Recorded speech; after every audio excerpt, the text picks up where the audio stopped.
Hi viewers, this is Paula again, and I'd like to introduce you to my cat. Her name is Beauty.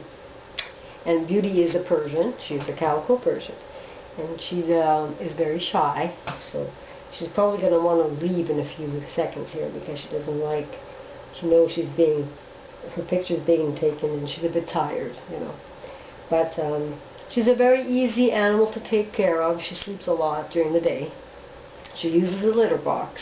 The only thing with Persians is they have long hair and they mat very easily, especially when it's time for shedding. Then if you don't take care of it, then the mats happen. That's gonna happen, and so you got to plan for that.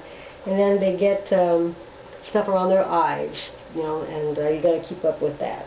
But she's a very good kitty. She's very sweet.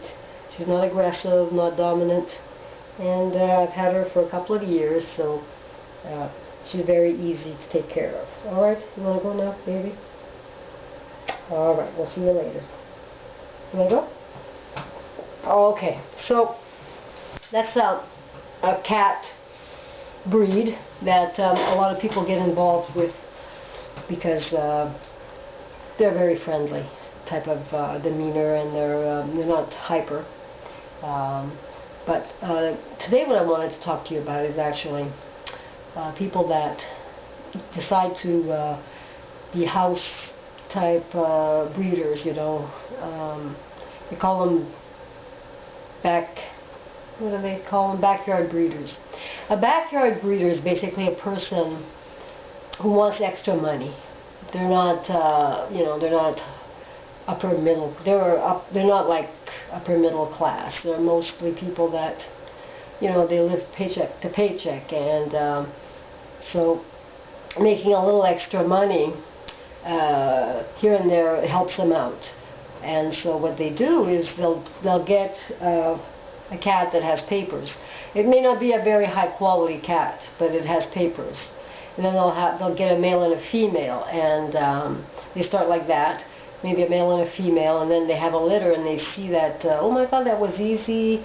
The mother takes care of the babies, litter train themselves, and on, and then, so they can sell the kittens for a few $100s each.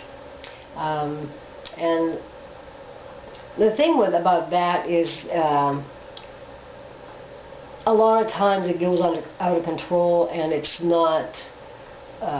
It's not good for the animal anymore, because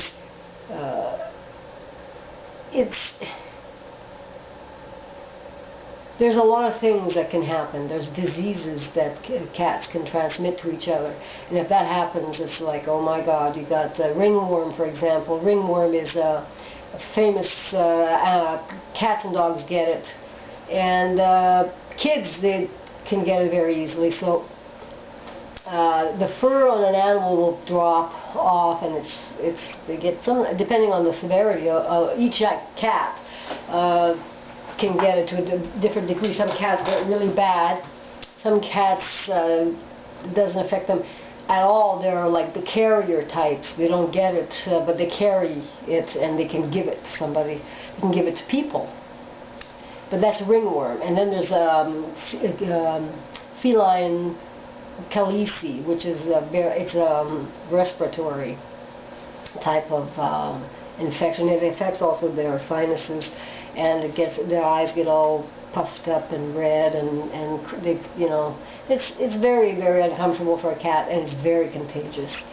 So, if a family if a person gets involved with breeding cats that are very, they're not a good specimen, let's say it that way. It's not a show quality animal. It's more like, it has a lot of flaws, but it has papers, well, they're just doing it for the extra dollars, basically, is what's going on.